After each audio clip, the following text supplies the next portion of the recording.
adoptado para que usted y yo, como creación de Él, como hijos suyos, le adoremos. ¿Cierto? Es algo que podemos ver dentro de los estatutos y mandatos que Él dejó al pueblo, a nosotros, a sus hijos. Y qué bueno es poder también hoy ser partícipes, mis hermanos, en medio de la palabra, en medio de lo que el Señor nos permite, aún le estamos adorando. No solo exponiéndola en este caso, sino también usted escuchándola, ¿cierto? Aunque yo también la escucho, ¿cierto? Pero aquí estamos haciendo algo mutuo y es adorando al Señor como pueblo, exponiendo y escuchando su palabra. Así que yo le invito en esta mañana a que tengamos un corazón dispuesto, un corazón atento, oídos atentos a la palabra del Señor.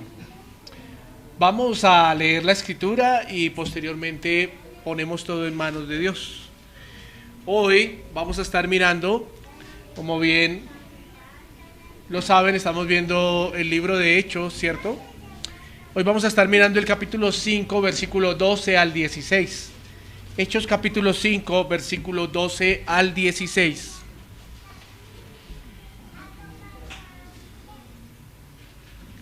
Dice la palabra del Señor: y por la mano de los apóstoles se hacían muchas señales y prodigios en el pueblo, y estaban todos unánimes en el pórtico de Salomón. De los demás ninguno se atrevía a juntarse con ellos, mas el pueblo los alababa grandemente. Versículo 14: y los que creían en el Señor aumentaban más, gran número así de hombres como de mujeres, tanto que sacaban los enfermos a las calles y los ponían en camas y lechos, para que al pasar Pedro, a lo menos su sombra cayese sobre alguno de ellos. Y aún de las ciudades vecinas muchos venían a Jerusalén trayendo enfermos y atormentados de espíritus inmundos, y todos eran sanados. Amado Dios, damos gracias en esta mañana, porque hoy somos una vez más testigos de que tu misericordia ha sido renovada sobre nosotros. Porque hoy somos una vez más testigos de tus bondades y de tu paciencia y de tu amor, Señor. Damos gracias por permitirnos estar aquí reunidos como iglesia, como hermanos. Damos gracias porque a través de la congregación de los santos hoy podemos adorarte, todos unidos en un mismo sentir. Te pedimos que seas tú, Señor, el exaltado en esta mañana en todo lo que hagamos, y no solo en esta mañana, sino en este día. Te pedimos que seas tú hablando a nuestras vidas a través de las Escrituras, enseñándonos, instruyéndonos, aún corrigiéndonos. Te pedimos que permitas que nuestros corazones estén dispuestos, Señor, a lo que tu palabra quiere enseñarnos. Ayúdanos, Señor, necesitamos de ti cada día, cada momento, cada instante. Te pido que uses mi boca, Señor, como ese instrumento para que tu palabra sea expuesta, y que no me permitas, Señor, alterar lo que ya en tu escritura has dejado. Gracias, mi amado Dios. Todo lo ponemos ante ti y lo clamamos en el nombre de tu Hijo amado Jesucristo. Amén.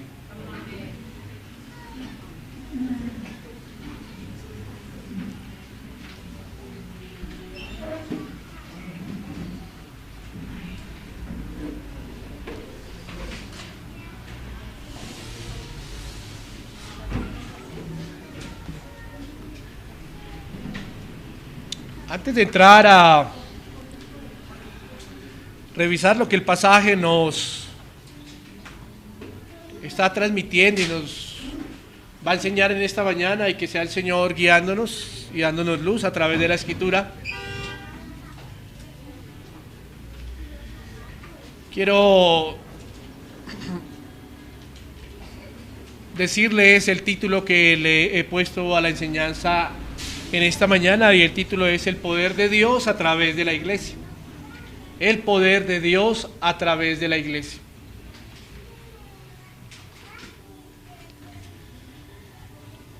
Después de lo sucedido con Ananías y Zafira, recuerde que lo vimos en el capítulo 5, versículos del 1 al 11, ¿cierto?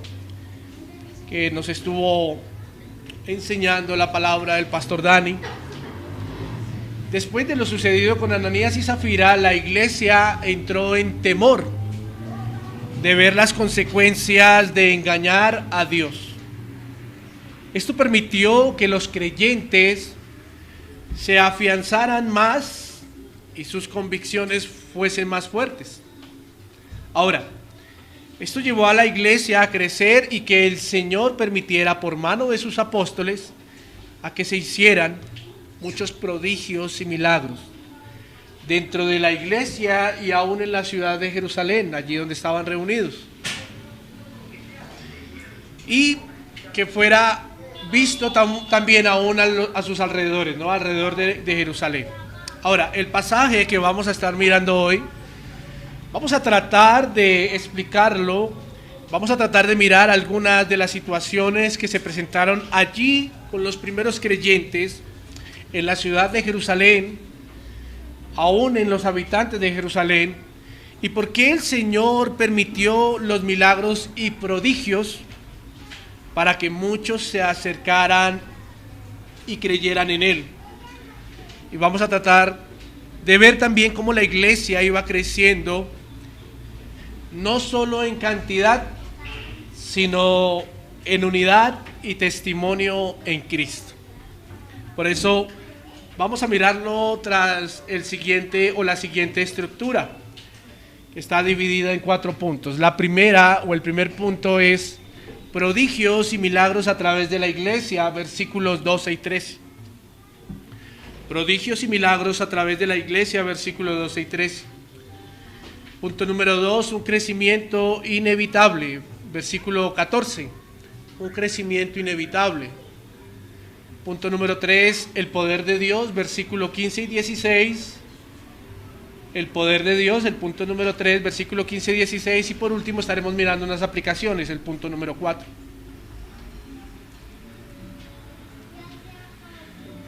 Prodigios y milagros a través de la iglesia, versículos 12 y 13. Vamos a leerlos de nuevo. Versículo 12 dice: y por la mano de los apóstoles se hacían muchas señales y prodigios en el pueblo. Y estaban todos unánimes en el pórtico de Salomón. De los demás ninguno se atrevía a juntarse con ellos, mas el pueblo le alababa grandemente, o los alababa grandemente.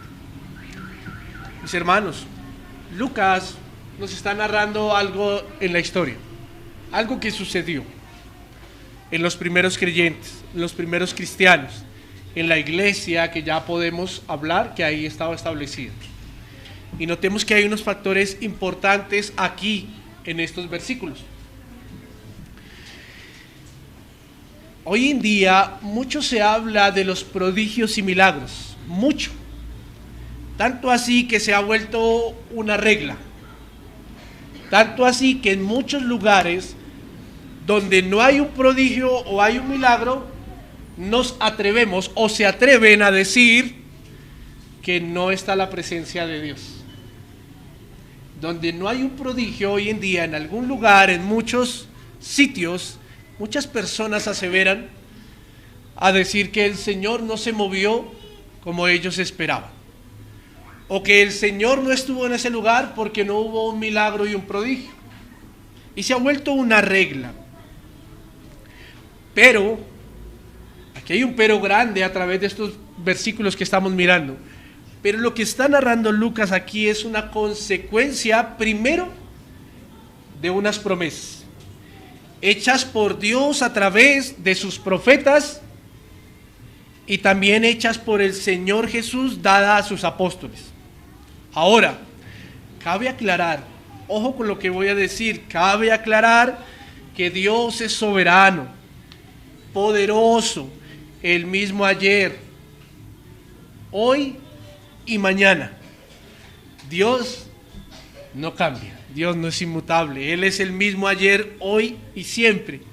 Y siendo así, Él es soberano en hacer milagros y prodigios en cualquier momento, ¿cierto? Eso para usted y para mí debe ser claro. Como Dios es el mismo, Él es soberano en cualquier momento el hacer un milagro o un prodigio, porque Él es poderoso. En el capítulo 2 de Hechos, Lucas nos contextualiza una profecía hecha por Dios a través del profeta Joel, y que tiene su cumplimiento ahí mismo en el capítulo 2, en la venida del Espíritu Santo, ¿cierto? También cabe recordar aquí lo que el Señor Jesús le había dicho a sus apóstoles, y vamos a mirarlo en Mateo capítulo 16, versículo 17 y 18. Marcos capítulo 16,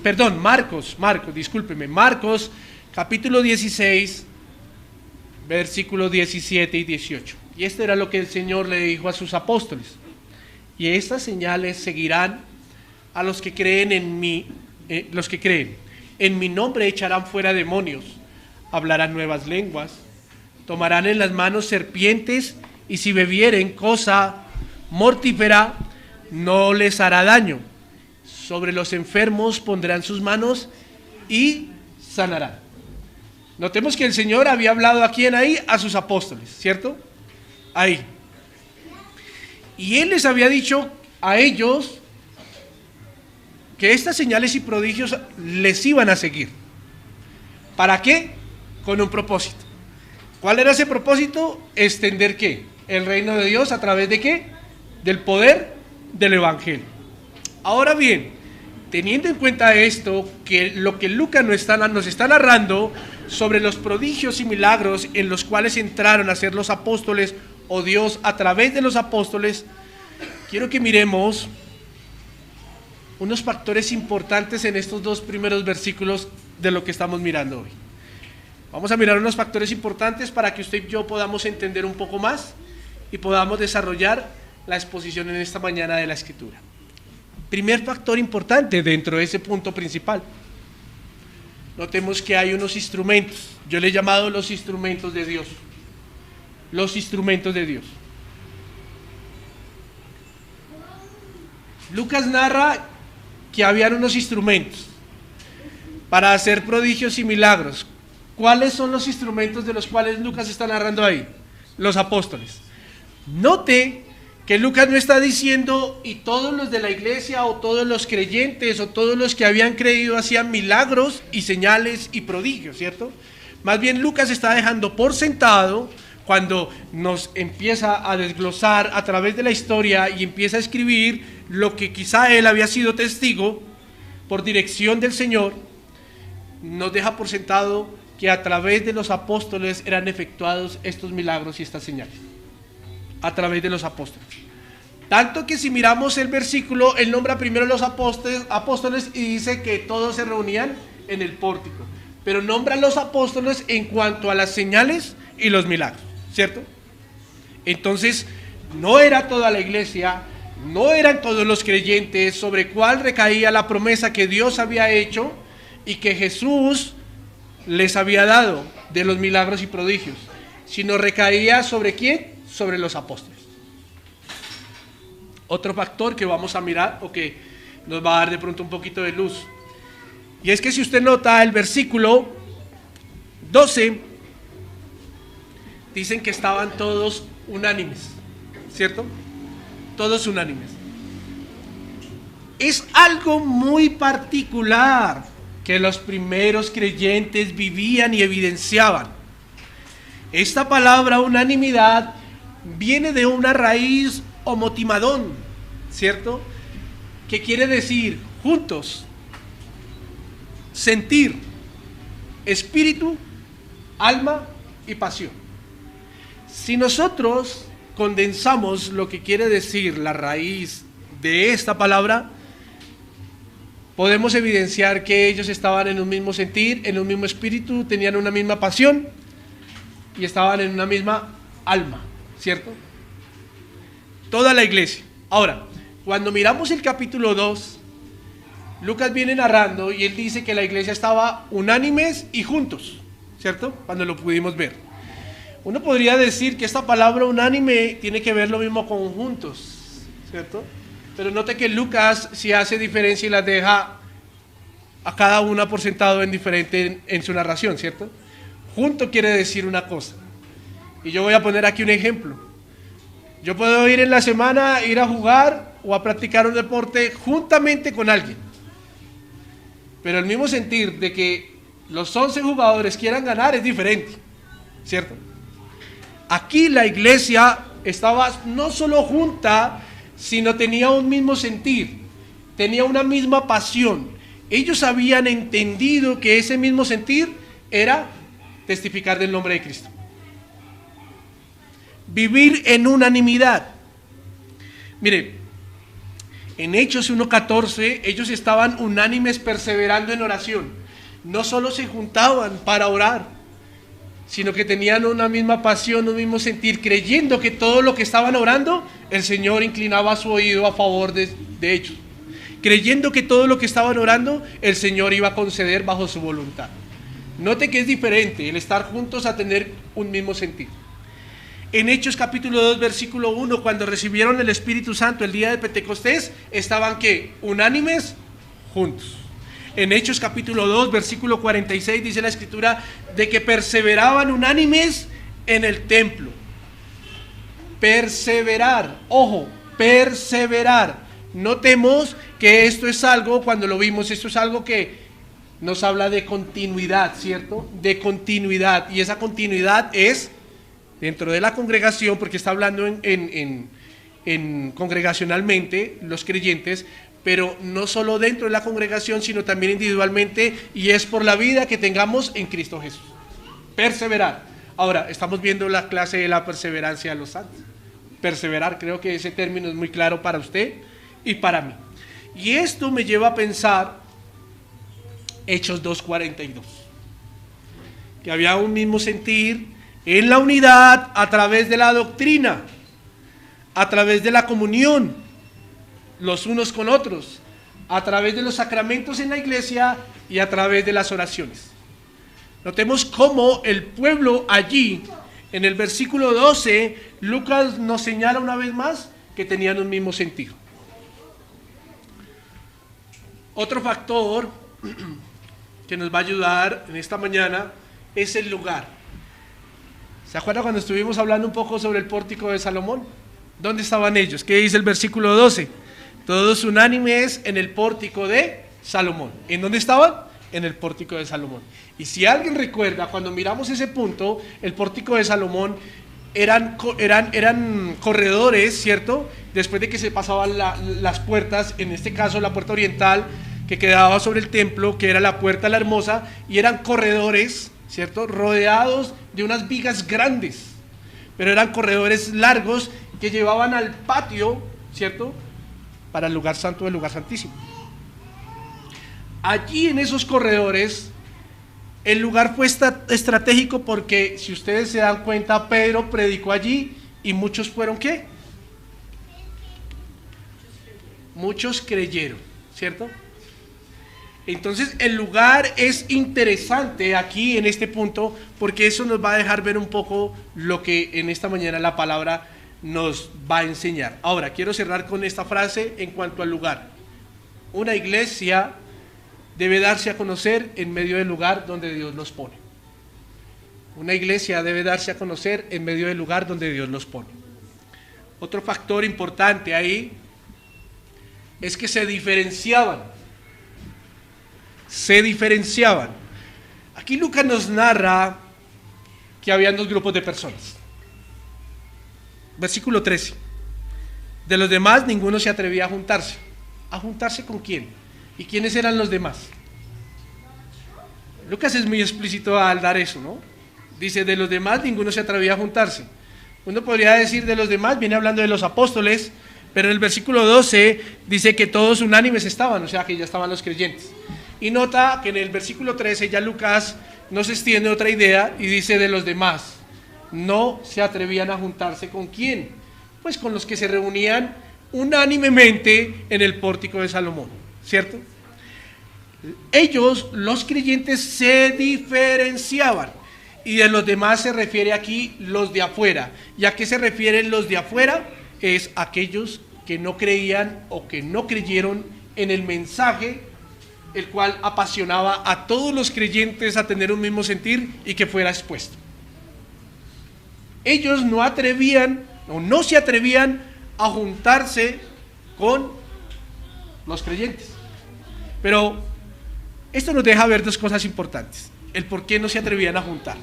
La primera, los creyentes pertenecían a un cuerpo y se diferenciaban entre los demás, ¿cierto? Por su forma de vivir, por el testimonio que daban de Cristo, porque hacían parte de una nueva familia, perdón. Los demás no se atrevían a juntarse con ellos por su forma de vivir. ¿Por qué? Porque aunque fueran judíos allí en Jerusalén, ellos estaban esperando una promesa y era la promesa del Mesías, ¿cierto? Pero ellos tenían una manera, un estilo de vida o una forma de vivir. Y sabía que esta nueva familia los iba a llevar ¿a qué? A dejar su manera de vivir. Entonces, los demás no se juntaban con ellos porque tenían que morir a su antigua manera de vivir. Porque ahora con ellos iban a ser no solo una familia, sino también debían vivir un testimonio de haber creído en Cristo. Hechos 4:23, vamos a leer. Y puestos en libertad, note lo que dice la escritura ahí, y puestos en libertad, aunque ya vimos este pasaje, vinieron a los suyos y contaron todo lo que los principales sacerdotes y los ancianos les habían dicho. ¿A qué se refería Lucas cuando dice los suyos? Creo que esto ya lo vimos en la enseñanza que el pastor Dani nos compartía. Se refería a que ellos eran una nueva familia, pero que también eran un refugio, según lo que aprendíamos, un refugio y un respaldo. Hechos 4:32. Y la multitud de los que habían creído era de un corazón y un alma, y ninguno decía ser suyo propio nada de lo que poseía, sino que tenían todas las cosas en común. Mis hermanos, ¿por qué los demás no se juntaban o no se atrevían a juntarse con ellos? Porque los demás no habían entendido, no habían sido transformados por el poder del evangelio y les costaba, quizá como aquel joven rico, entender que tenía que dar todo o vender todo para poder compartirlo con la iglesia. Hasta ese punto. Por eso muchos no se atrevían a juntarse con ellos. Y no porque fuera una regla, como ya lo vimos, no porque fuera una regla que tuviesen que vender todos, sino que por voluntad propia, según lo que el evangelio hacía en cada corazón, tomaban la decisión de esto. Pero muchos, como no fueron conversos ni creyeron, estaban afuera y les costaba juntarse con ellos de ver el testimonio que daban de Cristo. Otra cosa que me deja ver en este punto de que se diferenciaban, y es algo muy importante aquí: nadie se atrevía a juntarse con ellos por su estilo de vida y su forma de vivir como creyentes en Cristo. Exigía un cambio radical de vida. Ay, mis hermanos, esto es bueno. Esto es bueno porque hasta ese punto, y creo que ahorita lo dije, hasta ese punto nadie se atrevía a juntarse con ellos porque tenían que morir a lo antiguo. Pero esto me trae algo a memoria y algo que quizá no solo de pronto a mí, a muchos nos ha pasado. Y es que cuántos de nosotros hemos tenido que lidiar con algún comentario aún dentro de la familia de sangre, ¿cierto? De nuestras familias, que le dicen a uno: ay, como ya no hace esto, lo uno y lo otro, ahora depende del pastor, vaya para donde su pastor, vaya para donde tal, ¿cierto? Usted ya no se ríe, ya no hace, ya no canta, ya no se divierte, ya no juega, o sea, para ellos ya uno no hace nada, ¿cierto? Pero no es que uno no haga, sino hay cosas que la palabra va transformando en la vida de uno, ¿cierto? Y ya nosotros como hijos de Dios y estando en Cristo, tenemos una nueva vida, las cosas viejas pasaron, todas son hechas nuevas. Por lo tanto, damos testimonio de que Cristo está en nuestras vidas. ¿Y qué manera de testificar? Siendo ejemplo, ¿cierto? Por eso, cuando vemos aquí que los demás no se atrevían a juntarse con ellos, podemos quizá concluir que muchos no se atrevían a juntarse era porque esa manera y ese estilo de vida les costaba. Exigía un cambio radical en sus costumbres morales, y para muchos eran estándares altos de integridad que no podían vivir. Ahora bien, quiero también decir algo en esta mañana sobre esto. Es notorio que lo sucedido con Ananías y Zafira dejó como consecuencia en esos corazones endurecidos un temor grande al ver el juicio de Dios. Los demás tuvieron temor de juntarse con la iglesia, de ver el juicio de Dios con lo que había pasado con Ananías y Zafira. Pero mis hermanos, yo hacía una pregunta y quizá en esta mañana quiero compartírselas, y es ver también en medio de esto cómo el Señor no permite que esos demás se junten con su iglesia, en el sentido de que los demás les costaba, y además que no habían sido llamados por el Señor hasta ese momento, cómo el Señor quería salvaguardar su iglesia. Los demás no se atrevían a juntarse porque el Señor también estaba salvaguardando su iglesia. ¿De qué la estaba salvaguardando? De que alguno de los demás entrara y pudiese, bueno, más adelante vamos a verlo, pero hasta ahí en ese punto pudiese seguir viviendo una vida deliberada sin dar testimonio de Cristo. Y recordemos un dicho muy común que dice, bueno, no me lo sé de memoria, usted me ayudará: una manzana podrida. ¿Cierto? Primera de Pedro, capítulo 2, versículo 9. Esto me recuerda la distinción que el Señor hace a través de Pedro más adelante sobre la iglesia. Primera de Pedro, capítulo 2, versículo 9. Mas vosotros sois linaje escogido, real sacerdocio, nación santa, pueblo adquirido por Dios, con un propósito, para que anunciéis las virtudes de aquel que os llamó de las tinieblas a su luz admirable. Mis hermanos, la iglesia, el cuerpo de Cristo, está, ¿cierto?, está formada por creyentes que fueron escogidos, apartados desde antes de la fundación del mundo, para diferenciarse, ojo, para diferenciarse del mundo. La iglesia es una nación santa, según nos lo narra la Escritura. Otro factor que podemos ver allí es la admiración. La admiración. El versículo 13 dice, mas el pueblo los alababa grandemente. Había una admiración de los de afuera, de los que no se atrevían a juntarse, pero aún los admiraban, ¿cierto? Y el pueblo les alababa grandemente. Ahora, y esto era porque la vida en comunidad y asociativa de la iglesia era admirada por los de afuera. ¿Por qué? Porque los que hacían parte del pueblo judío que habitaban en Jerusalén, ellos veían en los creyentes primero un denuedo y una fortaleza y un valor por el amor al Señor.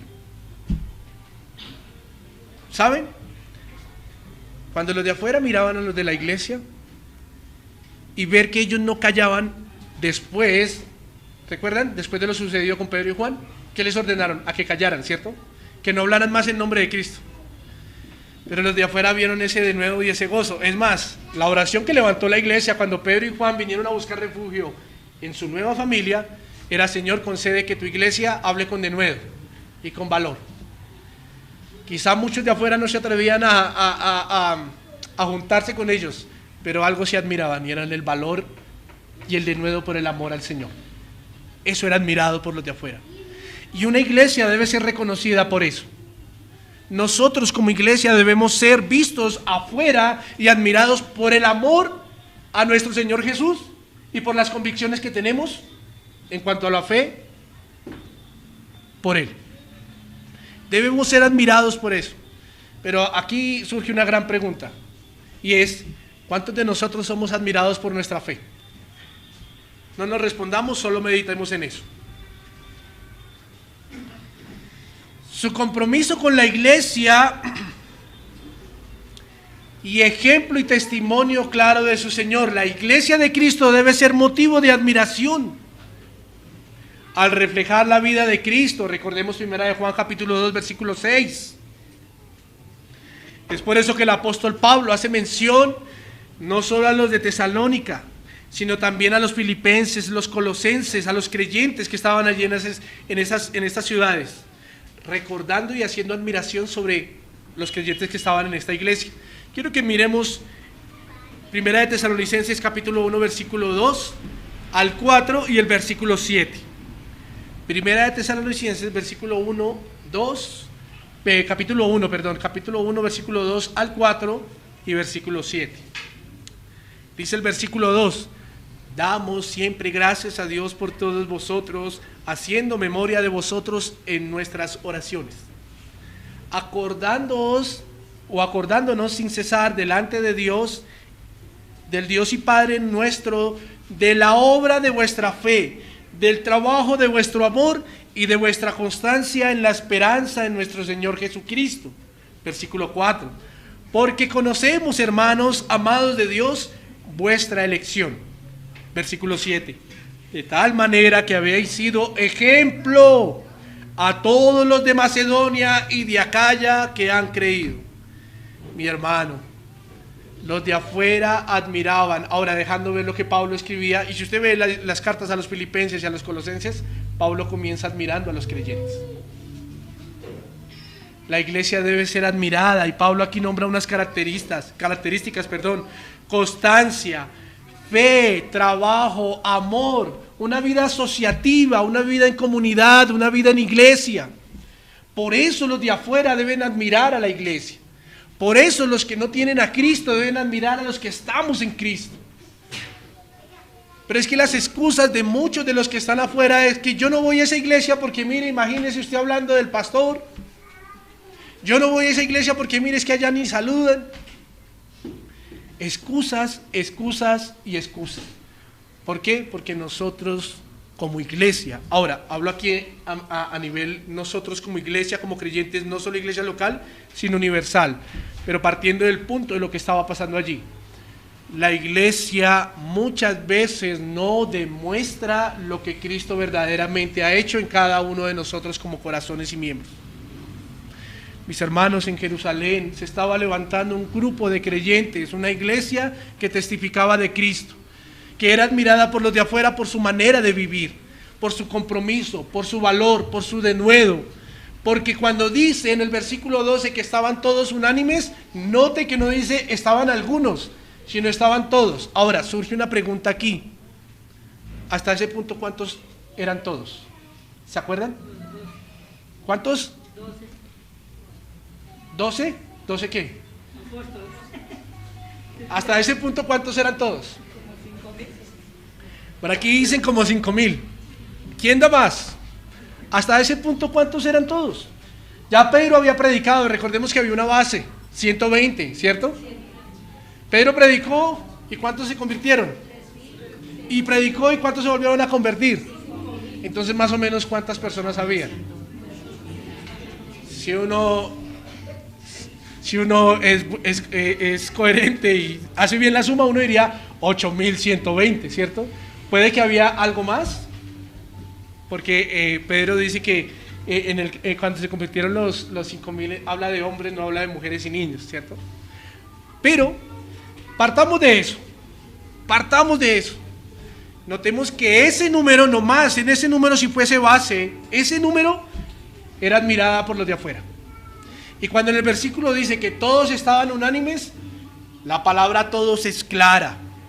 Ahí no dice y las mujeres y algunos hombres, o no dice y los hombres estaban unánimes o los apóstoles estaban unánimes. Ahí dice y todos estaban en un mismo sentir. Claro está eso para poder entender ya lo que vamos a ver en los otros versículos. Mis hermanos, la iglesia es admirada por la vida asociativa, en familia, en comunión, perseverante, constante que se tiene. Por eso la iglesia es admirada, bueno, y por el amor al Señor primeramente. Viendo estos factores en este primer punto, quiero entrar en materia al decirles lo siguiente, aunque ya hemos visto y ya hemos entrado en materia mucho, pero quiero decirles lo siguiente. Y lo siguiente es que los milagros y prodigios que Dios ejerció a través de la iglesia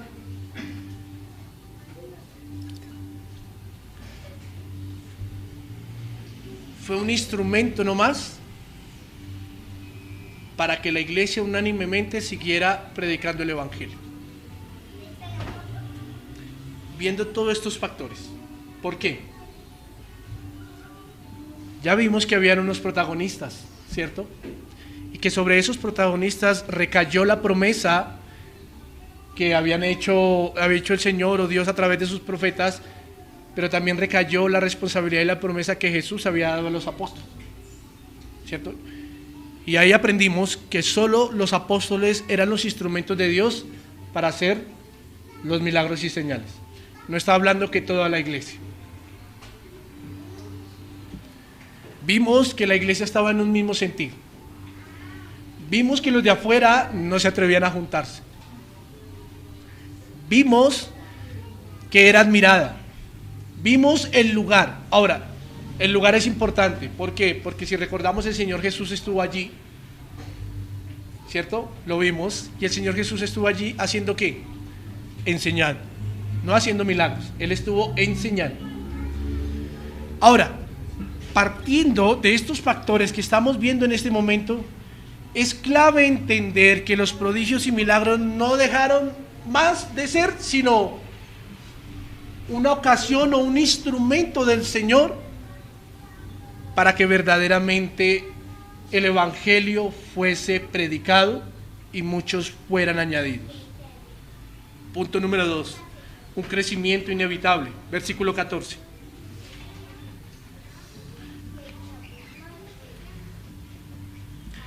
Versículo 14 dice: y los que creían en el Señor aumentaban más, gran número así de hombres como de mujeres. Este versículo es clave para entender que los que creían no eran por los milagros, porque sabían el estilo de vida de los miembros del cuerpo de Cristo. Si muchos hubiesen creído por los milagros de los demás, nadie se hubiese atrevido a juntarse con ellos. ¿Me hago entender? ¿Sí me hago entender? Ya le voy a decir por qué. Porque si fuese por los milagros, como pasa hoy en día, muchos van por los milagros, pero después no se comprometen con la iglesia. El milagro y se olvidan de Dios. Este pasaje nos da a entender que muchos no creyeron por los milagros, o los que creyeron no lo hicieron por los milagros y prodigios, sino lo hicieron primeramente era porque allí unánimemente estaba la iglesia en un mismo sentir, con una misma pasión, en un mismo espíritu. ¿Qué estaban haciendo? Predicando el evangelio. Y el Señor respaldaba la prédica del evangelio a través de los milagros y prodigios, usando la vida de los apóstoles.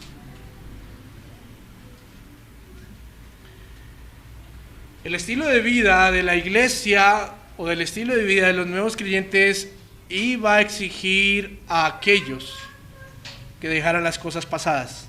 Por eso es que los que creyeron no creyeron por los milagros y por los prodigios, sino creyeron por la palabra del Señor. Recordemos que Pedro en sus sermones y enseñanzas que ya habían pasado dejó algo en claro, y era que los que creían eran compungidos por el Espíritu Santo y debían ¿qué? Arrepentirse y ¿qué? Y bautizarse. Hechos capítulo 2, versículos 37 y 38. Ahora bien, es clave que los milagros y señales eran parte del plan soberano de Dios para que muchos se acercaran y escucharan. Pero no es el método principal para que el Espíritu Santo convenza de pecado, justicia y juicio. El Señor, a través de Pablo, más adelante en una carta a los creyentes en Roma, nos enseña que la fe viene por el oír. Romanos capítulo 10, versículos 16 y 18. Romanos capítulo 10, versículos 16 y 18. Dice la palabra: mas no todos obedecieron al evangelio, pues Isaías dice: Señor, ¿quién ha creído a nuestro anuncio? Así que la fe es por el oír, y el oír por la palabra de Dios. Pero digo, ¿no han oído? Antes bien, por toda la tierra ha salido la voz de ellos, y hasta los fines de la tierra sus palabras. ¿De dónde viene la fe? ¿Por dónde viene la fe? Por el oír. Yo puedo oír de un milagro, ¿cierto? Pero eso no trae convicción a mi vida. En cambio, yo puedo oír de la palabra, y si soy escogido, y si he sido llamado por Dios, el Señor compungirá mi corazón a través de su Espíritu Santo y permitirá que mi vida se transforme y que me arrepiente y reconozca que en Cristo tengo la redención, tengo libertad y soy salvado. Muchos hoy en día creen por los milagros, pero su fe, mis hermanos, su fe está cimentada sobre la arena. Recordando que en alguna ocasión el Señor Jesús les dijo a los que le seguían después de haber hecho un milagro. Vamos a verlo, Juan capítulo 6, versículo 25 al 29. Juan capítulo 6, versículo 25 al 29. Dice el versículo 25: y hallándole al otro lado del mar le dijeron: Rabí, ¿cuándo llegaste acá? Respondió Jesús y les dijo: de cierto os digo que me buscáis, no porque habéis visto las señales, sino porque comisteis el pan y os saciasteis. Trabajad no por la comida que perece, sino por la comida que a vida eterna permanece, el cual el Hijo del Hombre os dará, porque a este señaló Dios el Padre. Entonces le dijeron: ¿qué debemos hacer para poner en práctica las obras de Dios? Respondió Jesús y les dijo: esta es la obra de Dios, que creáis en el que ¿qué? En el que Él ha enviado. ¿Qué había pasado ahí? ¿Recuerda el contexto? Jesús había alimentado ¿a cuántos? Después los despidió. Después viene que caminó sobre el mar, ¿cierto? Y que Pedro intentó. Y ya después pasó el mar de Galilea y se fue para el otro lado. ¿Y qué nos narra el texto aquí? Que muchos fueron en busca de Él y le preguntaron: ¿y Señor, ya está aquí? Pero asombrados ellos con la respuesta del Señor, los confrontó y les dijo: muchos me buscan, lo voy a decir así, de esta manera, por los milagros. Muchos me buscan por los milagros. Y quiero hacer una pregunta en esta mañana. ¿Será algo muy semejante a lo que pasa hoy en día en muchos lugares? ¿Será alguna similitud de lo que pasa hoy en día en muchos lugares? Cruzadas, eventos, pagar miles para que aparentemente o supuestamente un milagro les sane o convierta sus vidas.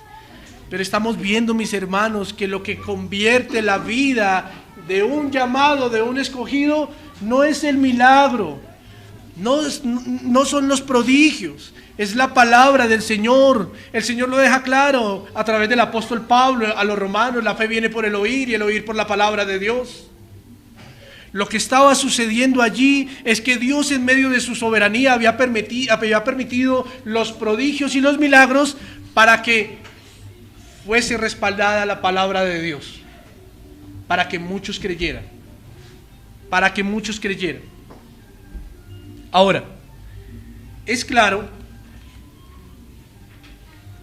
que si usted ve el versículo 14, Lucas comienza diciendo: y los que creían. Creo que los que creemos o los que hemos creído en el Señor ha sido porque hemos oído su palabra. Quizá, en medio de la soberanía de Dios, algún instrumento, algún prodigio o algún milagro Dios ha permitido. Pero eso verdaderamente no ha transformado nuestras vidas. Lo que ha transformado nuestras vidas es la palabra de Dios. Lucas también nos narra que los que creían aumentaban en gran número, dejando claro que ya no tenía un número claro. ¿Me hago entender? Valga la redundancia. En sus dos primeras intervenciones sobre los que creyeron, él narra en Hechos capítulo 2, versículo 43, y en Hechos capítulo 4, versículo 4, un número exacto: 3,000 y 5,000, partiendo de una base que eran 120. Pero aquí hay algo que debemos entender. Y es que como los que creían no era solo por los milagros y las señales, sino era por la fe, por el oír, por la palabra de Dios. Recordemos que este es el instrumento principal para que los llamados sean añadidos ¿a dónde? A la iglesia. Hechos capítulo 2, versículo 47. Hechos capítulo 2, versículo 47. Alabando a Dios y teniendo favor con todo el pueblo. Note que desde ya había una admiración, ¿cierto? Y el Señor añadía cada día a la iglesia a los que habían de ser salvos. Salvos. Punto número 3. El poder de Dios, versículo 15 y 16.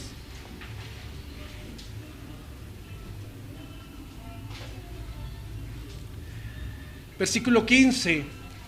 Tanto que sacaban los enfermos a las calles y los ponían en camas y lechos, para que al pasar Pedro, a lo menos su sombra cayese sobre alguno de ellos.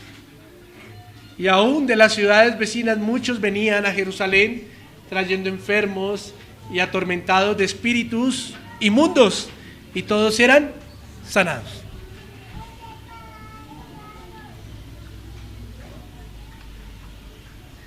Esto me recuerda como anteriormente, cuando quizá el Señor en su gracia no nos había dado un poco más de conocimiento de la Escritura, como nosotros, o como lo digo en lo personal, como aún alterábamos la Escritura pensando que la sombra de cualquier hombre de Dios sanaba nuestras vidas. Por eso me da un poquito de risa o de jocosidad, porque es que uno como que en su ignorancia, Dios mío, Señor, qué cosas no pensó ni hizo, ¿no? O hizo. Pero cuando vemos aquí es claro. Note que el versículo 15 habla tanto, esa palabra tanto es como soportando algo, ¿cierto? Como soportando algo. ¿Y qué viene soportando Lucas ahí? Tanto viene soportando el versículo 14, ¿cierto? Como dando argumento a lo que estaba narrando en el versículo 14. ¿Y qué viene narrando en el versículo 14? Notemos que ahí hablamos de los que creían. Y ya vimos a través de la Escritura que los que creían eran por el oír, por la palabra de Dios, ¿cierto? Note que aquí pasaba algo y se lo voy a narrar de esta manera. Los que fueron compungidos, los que fueron llamados, añadidos, tanto hombres como mujeres, claro, vieron los milagros que a través de Pedro y a través de los apóstoles ocurrían. Claro que lo vieron. Y hemos aprendido que Dios es soberano y Él hace milagros y usa a sus instrumentos para hacer un milagro. Porque Él es soberano y Él no ha dejado de ser Dios. Pero es que las palabras son claves aquí para entender que los que creían no fueron o no creyeron por los milagros, sino por la palabra del Señor, vuelvo y reitero. Pero en consecuencia de esto, Lucas en el versículo 14 usa la palabra tanto, dando argumento a lo que viene diciendo en el versículo 14. ¿Qué pasaba con los que creían? Pues claro, ellos creyeron en algo nuevo, en su Redentor, en el Mesías que estaban esperando. Ellos creyeron. ¿Qué empezaron a hacer? Salieron corriendo para sus casas. ¿A qué? Si alguno en su familia tenía algún enfermo, pues lo traían, porque, claro, note que vieron los milagros. Note que vieron los milagros. Ese era el afán. O dígame si usted y yo en alguna ocasión en la vida no hemos corrido o no corrimos cuando se nos dijo, hay una cruzada de milagros con el fulanito tal. Ay, yo he llevado a mi familiar, al médico, al guía, exámenes, a esto, a lo uno, a lo otro y nada. Entonces voy a ir a correr a ver si Dios me hace el milagrito. Claro, es que esa es la actuación de todo ser humano. ¿Por qué? Porque hay un aprecio por los familiares, hay un aprecio por los que están a nuestro lado, ¿cierto? Note que eso fue lo que ocurrió allí, pero note que los que fueron llevados, válgame la redundancia, por unos que habían creído.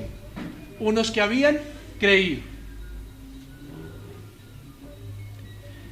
Es bueno aclarar algo aquí. Lucas narra algo interesante, y es que con la sombra de Pedro algunos eran sanos. Es notorio que hemos visto que los apóstoles no fueron más que unos simples instrumentos de Dios, para que el poder de Él, el poder de Dios, se manifestara de esta forma, porque de lo contrario las gentes hubiesen puesto la mirada ¿en quién? En Pedro. Los apóstoles no dejaron de ser un simple instrumento del Señor, pero un simple instrumento, para que el poder de Dios a través de los milagros y prodigios se manifestara.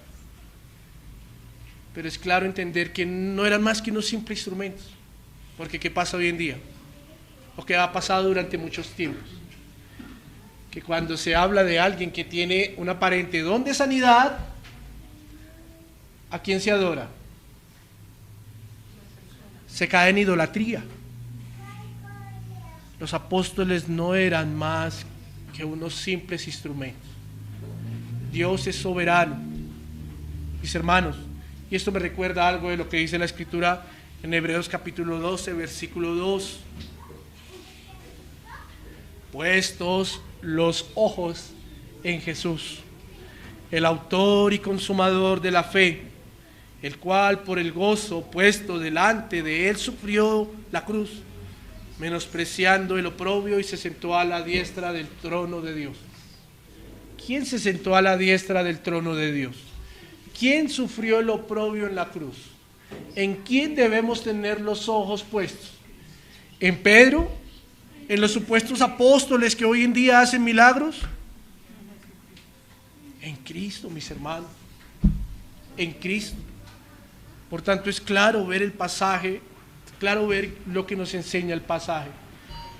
Todo lo que estaba sucediendo ahí era soberanía del Señor, era poder de Dios, pero no dejaba de ser más que una consecuencia de que el evangelio del reino de Dios, el evangelio de Cristo, el mensaje de Cristo estuviese siendo extendido en la ciudad de Jerusalén, para que muchos de aquellos judíos que estaban esperando al Mesías, ahora por medio de la predicación entendieran que Cristo fue ese Mesías que habían llevado a la cruz.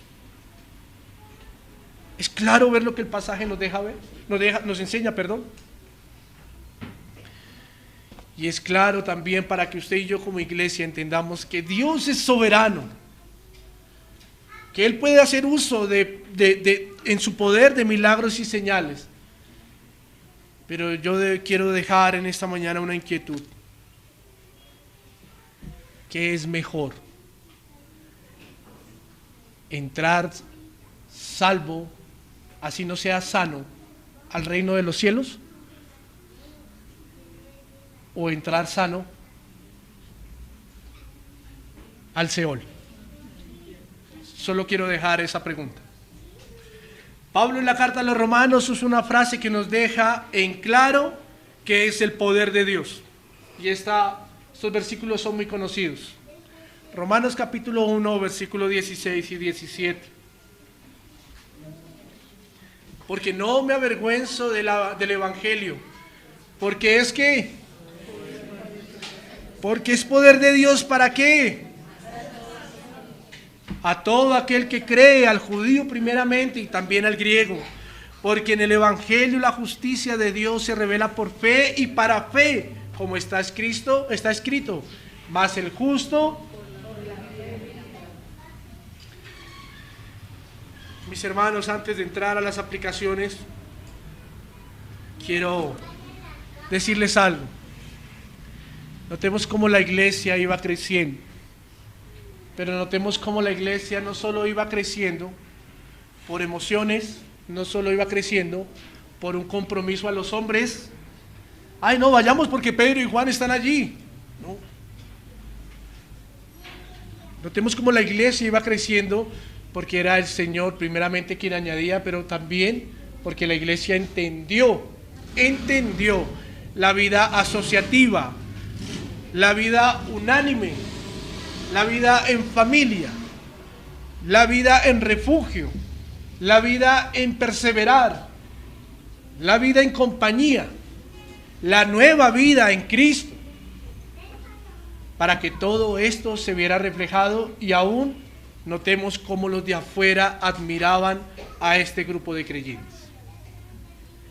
Y aquí uno puede hacer un sinnúmero de preguntas quizá para confrontarnos a nosotros como iglesia, pero quizá quiero de pronto hacer una de ellas, y es: como iglesia, usted y yo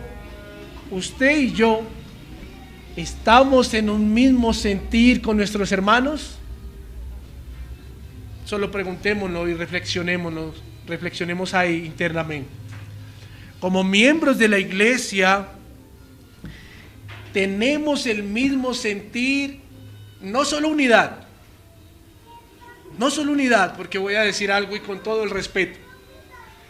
Tomarnos el chocolatico, tomarnos el tinto, compartir los alimentos es muy agradable, muy bonito, como testimonio de fraternidad. Porque eso es unidad. Pero aparte de esa unidad, tenemos el mismo sentir como iglesia, perseveramos en la doctrina, perseveramos en la comunión, crecemos en unanimidad, con el anhelo de pedirle al Señor que usted y yo seamos parte de una iglesia que evangeliza, que lleva la palabra del Señor, que crece con su iglesia en el cuerpo. Podrían surgir muchas preguntas. Otra pregunta es: ¿en dónde están puestos nuestros ojos? ¿En el predicador o en el Señor? ¿En dónde están puestos los ojos? ¿En el hermano bonito o la hermana bonita que son agradables conmigo y me bendicen? ¿O en el Señor? Porque cuando es así, quiero decirle que no estamos más sino siendo unos idólatras. Nosotros creemos en Cristo. Nosotros hemos sido llamados y convencidos y compungidos a través de la palabra del Evangelio. Alguno de nosotros quizá fue en su soberanía el Señor permitiendo que fuera añadido por un milagro, por un prodigio. Gloria a Dios por eso. Pero ese milagro y ese prodigio perece. El Señor le dijo a los que estaban buscando al otro lado del río, ¿cierto? Del mar. Eso perece. Ya usted y yo podemos ser sanos de cualquier enfermedad. ¿Y qué es la perseverancia de los santos? ¿Y qué es el llamado a creer? ¿Será que el milagro y el prodigio nos va a sustentar toda la vida para ser hombres salvos? Punto número 4, aplicaciones. Tengo 5 aplicaciones para poderles compartir en esta mañana. Como creyentes debemos ser instrumentos de Dios para extender su reino y para que el Señor, en su voluntad, haga uso de nuestras vidas, para que su poder se manifieste a través de Romanos capítulo 1, versículo 16. ¿A través de qué? Del Evangelio.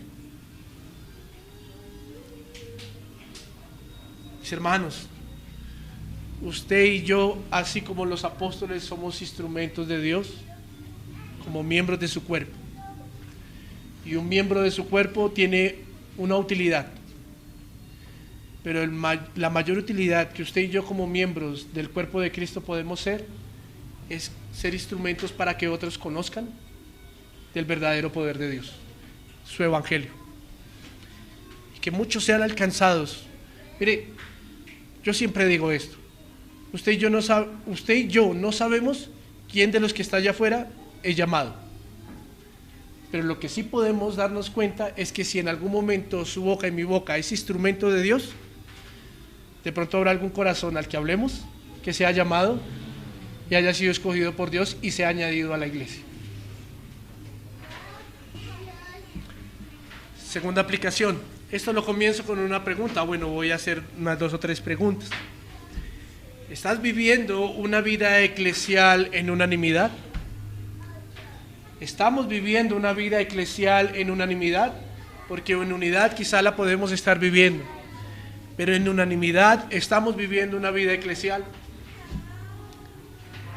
¿Tienes un mismo sentir con tus hermanos en la congregación?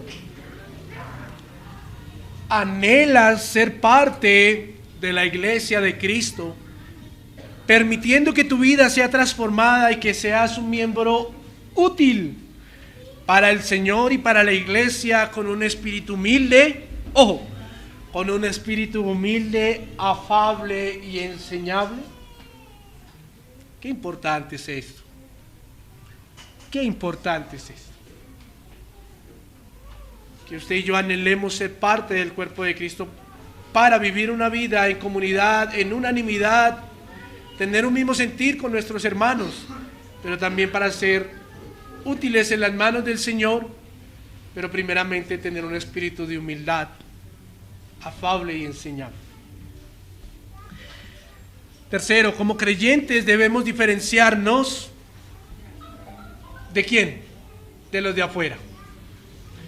Como iglesia, como creyentes debemos diferenciarnos de los de afuera. Recordar que en Cristo tenemos una nueva vida y que las cosas viejas pasaron y que el Señor hizo y hace todo nuevo en nosotros. Todo nuevo. Pero aquí no estamos hablando de casa, carro y beca. Aquí estamos hablando de nuestro pecado, de nuestro viejo hombre. Debemos ser creyentes, seguidores de Cristo, que se diferencien con los que no son seguidores de Cristo. Algo debe diferenciarnos. Y ese algo es que nuestra vida testifique que Cristo mora, ¿en dónde? En nuestros corazones. Cuarto, como iglesia debemos dar ejemplo y ser admirados por los que no hacen parte de ella. Nuestra manera de vivir debe ser conforme a la voluntad del Señor, la cual nos la reveló en las Escrituras. La cual nos la reveló en las Escrituras. Y quinta y última aplicación es una pregunta. ¿Están nuestros ojos, nuestra mirada puesta en Jesucristo? ¿Están nuestros ojos, nuestra mirada puesta en Jesús? ¿O a quién estamos mirando? ¿Al pastor? ¿Al hermano? ¿A la congregación? ¿Según el comportamiento y carácter que ellos tengan? Es una pregunta para que usted y yo evaluemos, reflexionemos en esta mañana. Porque si muchos de los que creyeron allí en Jerusalén, que ya se pierde el número, si muchos hubiesen tenido su mirada puesta en Pedro, en Juan, en Bernabé, en Mateo, en Matías, muchos de los que estuvieron allí hubiesen creído con su mirada puesta en Jesús, quizá más adelante encontraríamos un pasaje donde nos dijera: y los que habían creído no les duró mucho la alegría y volvieron atrás. Volvieron atrás. Nuestra mirada debe estar puesta en el Señor, a pesar de, pero recordemos que de Él es que viene la vida, no del ser humano. Mis hermanos, que el Señor nos ayude, que el Señor nos ayude, que el poder de Dios se revela a los hombres a través del Evangelio, y que los milagros y prodigios, como lo acabamos de ver, no son solo más que un momento de soberanía del Señor, quizá para que muchos pusieran sus oídos y sus ojos en lo que estaba pasando allí en este lugar. Que Dios nos ayude. Oremos.